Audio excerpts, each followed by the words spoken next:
اللہم صلی علی محمد وعلی آل محمد وبارک وسلم۔ تمام سننے والوں کو السلام علیکم۔ سورۃ النساء آیت نمبر 105 سے لے کر 115 تک۔ یہاں سے سلسلہ بیان پھر اسی طرف لوٹ گیا یہاں سے جنگ کا ذکر شروع ہوا تھا، یعنی حضور صلی اللہ علیہ وسلم کی اطاعت، منافقوں کی نافرمانی، مقدمات اور عدل و انصاف پر مبنی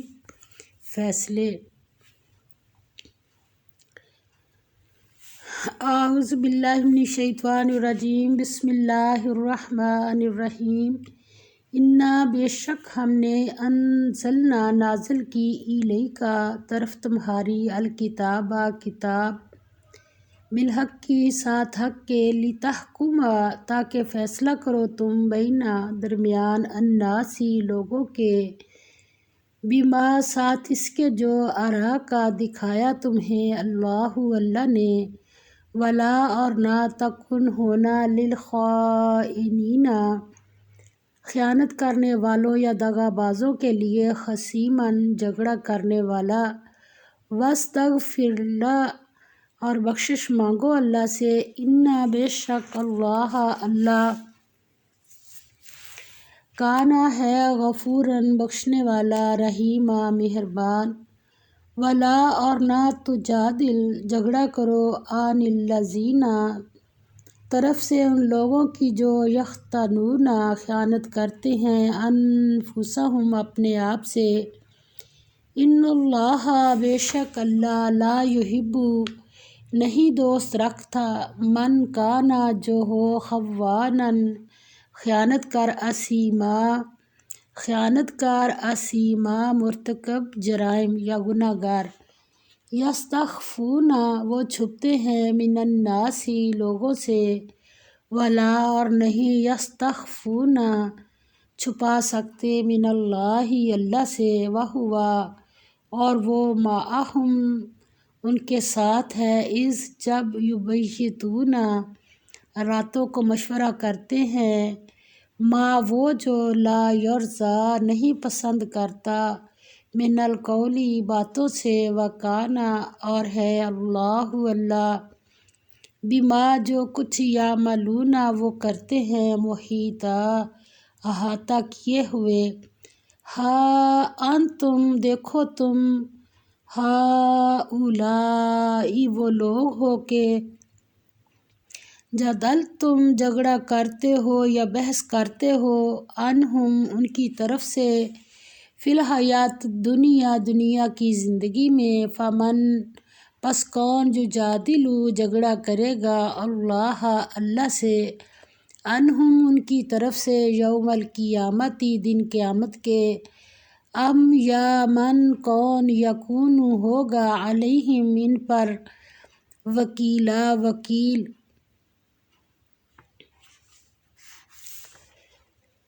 فرمایا اے پیغمبر صلی اللہ علیہ وسلم ہم نے تم پر سچی کتاب نازل کی ہے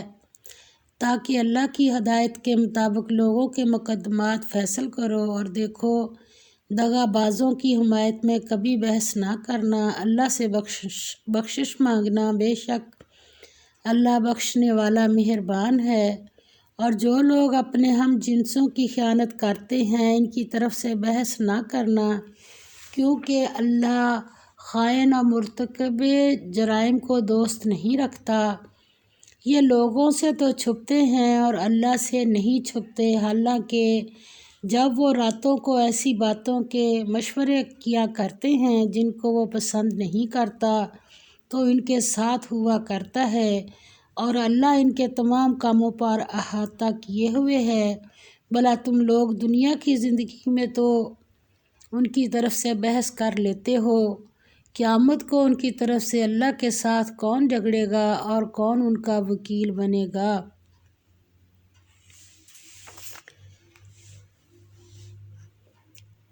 یہاں سے سلسلہ بیان پھر اسی طرف لوٹ گیا یہاں سے جنگ کا ذکر شروع ہوا تھا۔ احادیث سے معلوم ہوتا ہے کہ ایک مسلمان نے جو دل سے منافق تھا جس کا نام طمع یا بشیر تھا چوری کر کے چوری کا مال ایک یہودی کے گھر میں رکھ دیا۔ یہودی اپنے آپ کو بے قصور کہتا تھا۔ طمع کے گھرانے کے لوگ طمع کی حمایت کرتے تھے، کہتے تھے یہودی کافر ہے، اس کی بات تسلیم نہیں کرنی چاہیے۔ ان کی حمایت کی وجہ یہ تھی کہ طمع نے راتوں رات سازش کر کے ان سب کی حمایت حاصل کر لی تھی۔ اس واقعہ پر یہ آیات نازل ہوئیں۔ حضور پاک صلی اللہ علیہ وسلم نے یہودی کو بری کر دیا۔ بہرحال ان آیات سے جو باتیں سامنے آتی ہیں وہ یہ ہیں،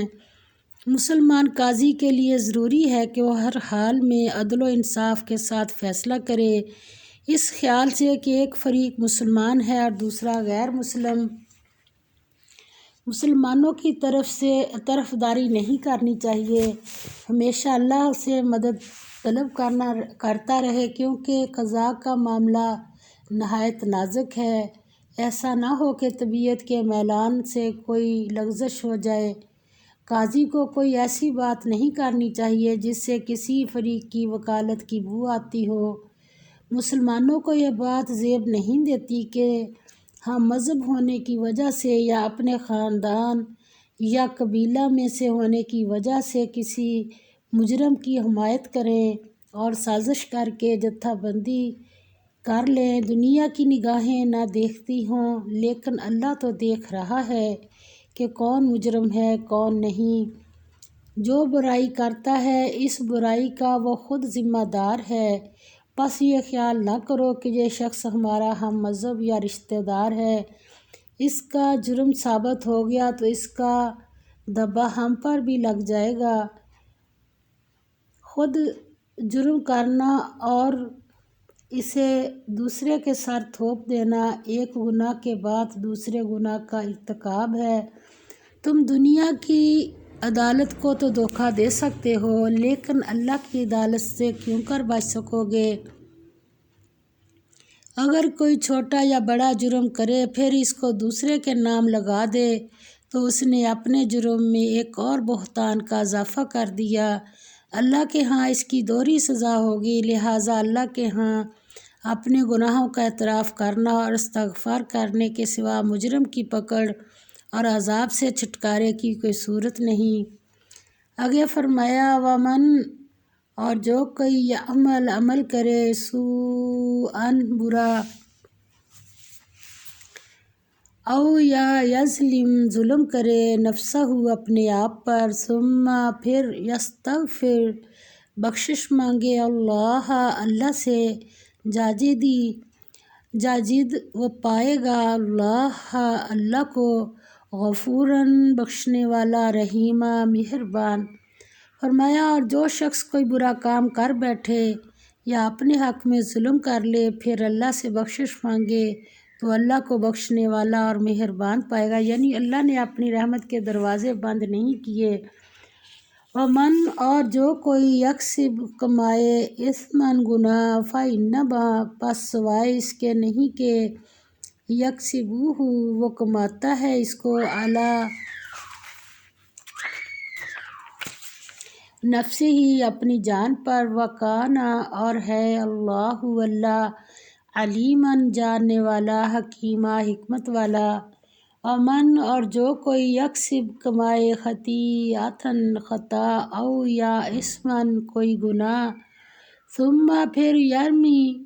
تہمت لگائے بہ اس سے بریئاً بے گناہ کو فقد پس تحقیق احتمل اس نے اٹھا لیا بہتاناً بہتان و اثماً اور گناہ مبیناً کھلا۔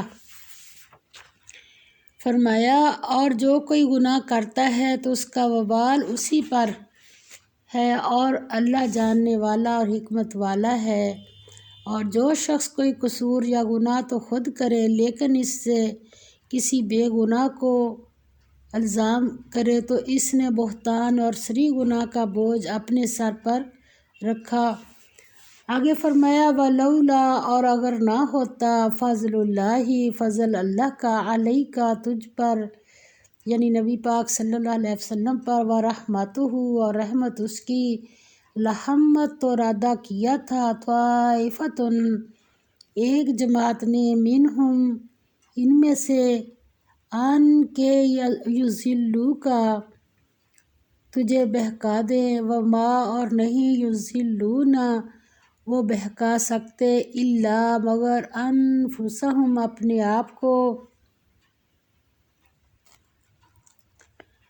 وما اور نہیں یضرونک ضرر پہنچا سکیں گے تجھے، من شیء کچھ بھی، وانزل اور نازل کی اللہ نے علیک تجھ پر الکتاب کتاب، والحکمت اور حکمت، وعلمک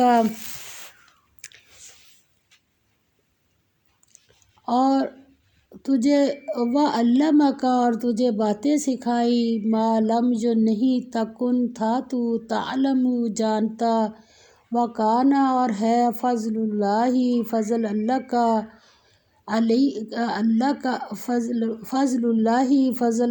علیک تجھ پر عظیما بڑا۔ فرمایا اور اگر تم پر اللہ کا فضل اور مہربانی نہ ہوتی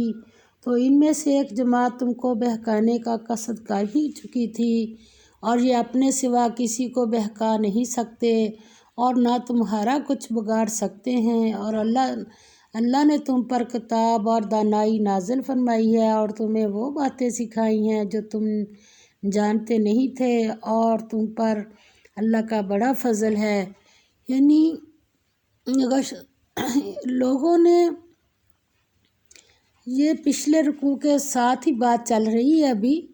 فرمایا کہ لوگوں نے یہ ٹھان لی تھی کہ آپ صلی اللہ علیہ وسلم سے غلط فیصلہ کرا لیں، لیکن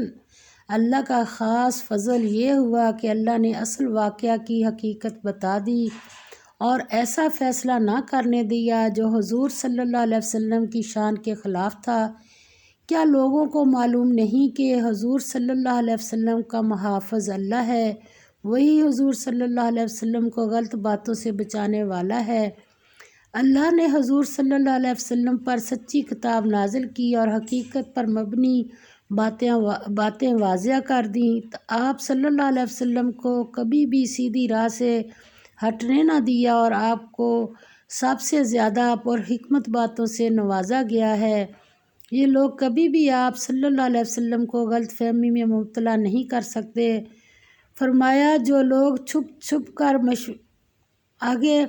فرمایا لا خیر نہیں کوئی بھلائی فی کثیر ایک بہت سے من نجواہم ان کے مشوروں کی یا ان کی سرگوشیوں میں، الا مگر من جو شخص امرا حکم کرے بصدقۃ صدقہ کا، او یا معروف نیک بات کا، او اصلاح یا اصلاح کا یا صلح کا، بین الناس درمیان لوگوں کے، ومن اور جو کوئی یفعل کرے گا ذالک یہ ابتغاء طلب کرنے مرضاتی خوشنودی اللہ کی، فسوف تو ان قریب نؤتیہ ہم دیں گے اس کو اجر عظیما بڑا، ومن اور جو شخص یوشا کی مخالفت کرے الرسول رسول کی، من بعد ما اس کے کہ تبین واضح ہو چکا، لہو اس کے لیے الہدی سیدھا راستہ، ویتبع اور پیروی کرے غیر سوائے سبیلی راہ المؤمنین مومنوں کی، نولیہ ہم پھیر دیں گے اس کو، ما جدھر تولا وہ پھرتا ہے یا چلتا ہے، ونصلیہ اور ہم داخل کریں گے اس کو جہنم میں، اور جہنم کیسی ہے، وساءت اور وہ برا ہے، مصیرا ٹھکانہ۔ فرمایا اور تم پر اللہ کا بڑا فضل ہے، لوگوں کی بہت سی مشورتیں اچھی نہیں، ہاں اس شخص کی مشورت اچھی ہو سکتی ہے جو خیرات یا نیک بات یا لوگوں میں صلح کرنے کو کہے،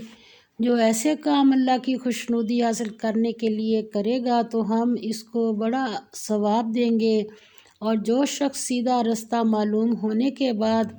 پیغمبر کی مخالفت کرے اور مومنوں کے راستے کے سوا اور راستے پر چلے تو جدھر وہ چلتا ہے ہم اسے ادھر ہی چلنے دیں گے اور قیامت کے دن جہنم میں داخل کریں گے، اور وہ کیسی جگہ ہے، اور وہ بہت بری جگہ ہے۔ فرمایا جو لوگ چھپ چھپ کر مشورے کرتے ہیں وہ یہ نہ سمجھیں کہ وہ کوئی کام کی باتیں کرتے ہیں، ان میں کسی قسم کی بھلائی نہیں ہے، اس میں ان کا دنیا میں بھی نقصان ہوگا اور آپس میں ایک دوسرے کے خلاف بدگمانی کو جنم دے رہے ہیں۔ ہاں البتہ ایسے مشورے ان صورتوں میں درست ہیں کیا کہ کسی ضرورت مند کو کچھ دلانے کے لیے مخفی یا چپکے سے کسی کے ذریعے سے صدقہ خیرات دی جائے تاکہ وہ شرمندہ نہ ہو، کسی کو نیک کام کے لیے ابھارنا یا مسئلہ بتانا، دو لڑنے والوں کی صلح کرانے کے لیے، اگر یہ طریقہ صرف اللہ کی خوشنودی کے لیے اختیار کیا جائے تو ایسے عمل کا اجر اللہ کے ہاں بہت بڑا ہے۔ جب حضور اکرم صلی اللہ علیہ وسلم نے اس نام نہاد مسلمان کے خلاف فیصلہ یہودی کے حق میں سنا دیا تو اس منافق پر جاہلیت کا دورہ پڑا اور وہ مدینہ منورہ چھوڑ کر حضور صلی اللہ علیہ وسلم کے دشمنوں کے پاس مکہ چلا گیا اور علانیہ مخالفت پر کمر بستہ ہو گیا۔ ایسے آدمی کے لیے فرمایا گیا ہے کہ دنیا میں جس نے جو راستہ پسند کیا اور اختیار کیا اس کو ایسی راہ پر چلنے کی توفیق مل جائے گی، آخر جب وہ دنیا سے رخصت ہوگا اور اللہ کے حضور پہنچے گا تو اس کو جہنم کی دردناک سزا ملے گی اور وہ اس میں کتنے دن رہے گا؟ ہمیشہ رہے گا۔ اللہ تعالیٰ معاف فرمائے، اللہ تعالیٰ سیدھے راستے کی توفیق عطا فرمائے۔ وآخر دعوانا الحمد للہ رب العالمین، آمین یا رب العالمین۔